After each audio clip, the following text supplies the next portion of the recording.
Everyone, welcome to Soul of Medico. இது naming reaction series டே 13. இன்றைக்கி வந்து கேட்டர்மேன் கோர்ஸ் ரியாக்ஷன் பார்க்கலாம். ஃபர்ஸ்ட் ஆஃப் ஆல் வந்து பார்த்தீங்கன்னா இந்த ரியாக்ஷனை யூஸ் பண்ணி நம்ம பென்சால்டியரை ஸ்பெசிஃபிக்காக ப்ரிப்பேர் பண்ணுறதுக்கு நம்ம இந்த ரியாக்ஷன் யூஸ் பண்ணுறோம். ஸோ உங்கள் ஓவராலாக பார்க்கும்போது இந்த ரியாக்ஷனில் மட்டும்தான் நிறைய கேட்டலிஸ்ட் வந்து பார்த்தீங்கன்னா இருக்கும். எக்ஸாம்பிளுக்கு வந்து பார்த்தா carbon monoxide, HCl, ALC, Cu. So இது எல்லாத்தையுமே பேஸ் பண்ணி உங்களுக்கு ரியாக்ஷன்ஸ் இருக்கும். எப்படின்னா பென்சின் இருக்கு இல்லையா? ஸோ பென்சின் தான் வந்து பார்த்தீங்கன்னா நீங்கள் பென்சாலியெல்லாம் மாற்ற போகிறீங்க. ஸோ இதை இந்த ரியாக்ஷன் நோட் பண்ணி வச்சுக்கோங்க. இது ஒரு இம்பார்ட்டண்ட்டான ரியாக்ஷன். ஏன்னா உங்களுக்கு ஏபிஎஸ்சி டைப் அந்த கொஷின்லேயும் இது கேட்கறதுக்கான ப்ராபபிலிட்டி அதிகமாக இருக்குது. ஸோ இதை நீங்கள் நோட் பண்ணிக்கோங்க. அதே மாதிரி அந்த புக் பேக் கொஷின் நினைக்கிறேன்.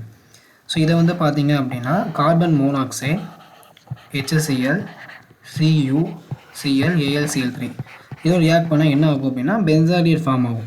எப்படி பென்சாலியர் ஃபார்ம் ஆகுது அப்படின்னா இந்த கார்பன் மோனாக்சைடு இருக்கு இல்லையா? ஸோ அந்த கார்பன் மோனாக்சைடு வந்து பார்த்திங்க அப்படின்னா இங்கே சப்ஸ்டியூட் ஆகும்.